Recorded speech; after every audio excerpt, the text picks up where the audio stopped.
I think I've come up with an acronym.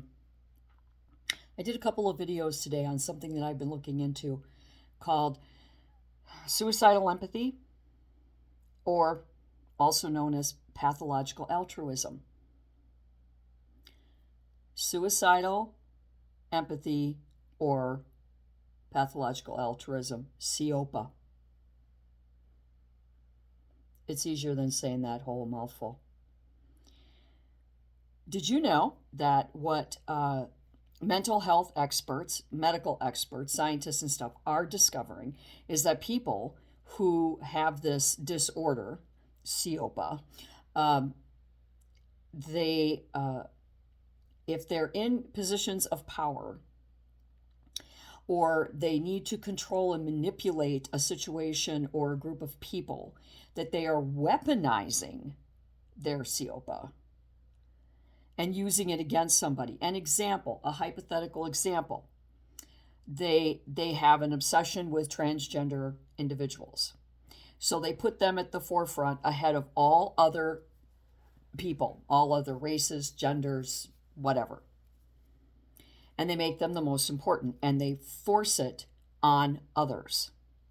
And if you choose not to include yourself in their forcefulness of that particular ideology that they have, they will weaponize their Seopa, their suicidal empathy and pathological altruism, by making you look like you are a horrible human being, and they will punish you and pound you and harass you because you didn't play along with their sickness. That's what's happening with the rioters. The rioters are going around harassing, dogging, stalking, whistling at ICE officers because they, in their sickness, their Seopa sickness, they think that the rapist and the murderer and the child trafficker in that house needs to be left alone to go about his sick business. And they're mad that ICE doesn't see it their way. An illegal who's here illegal, under the radar. Yeah, they might have a job.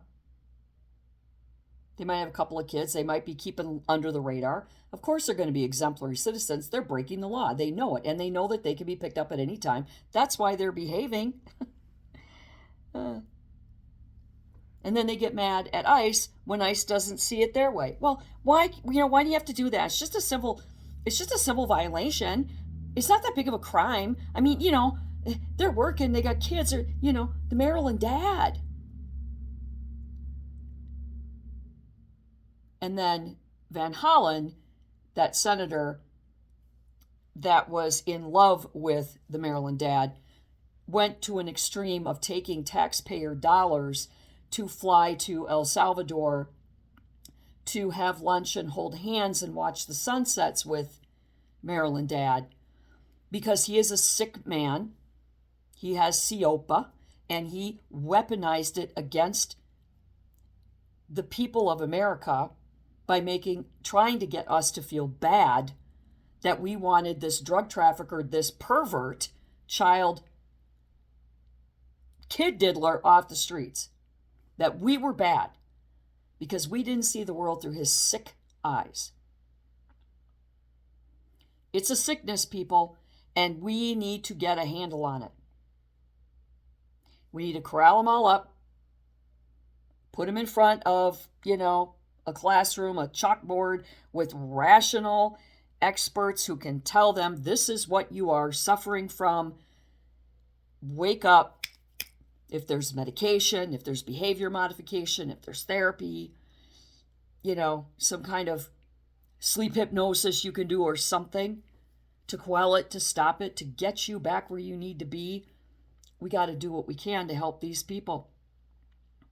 These rioters, these politicians,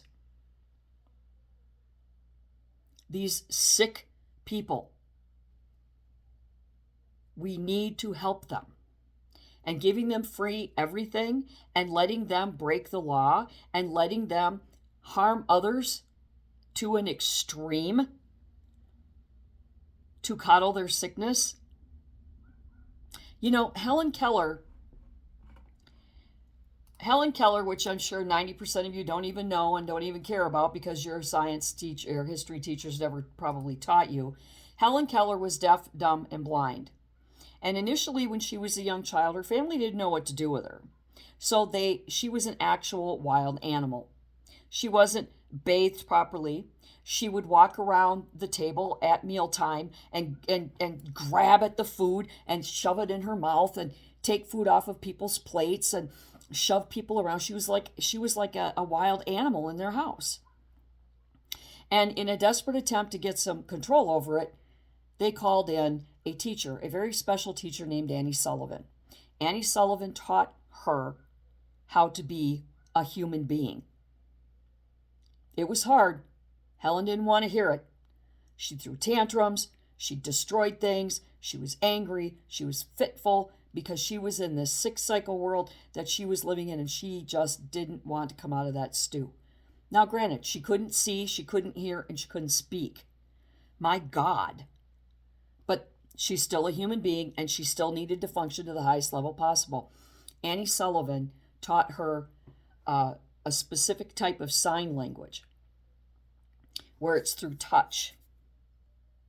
So a deaf person that can see, they would watch someone sign.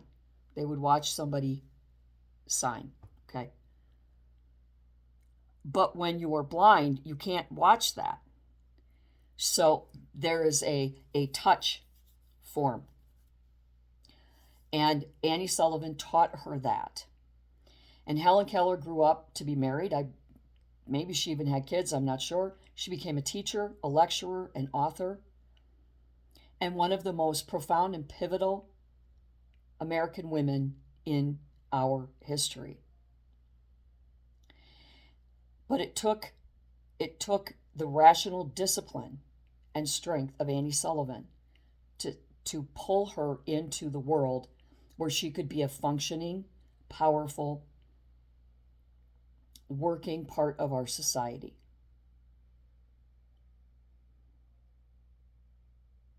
A functional member of society. That's what we need to do.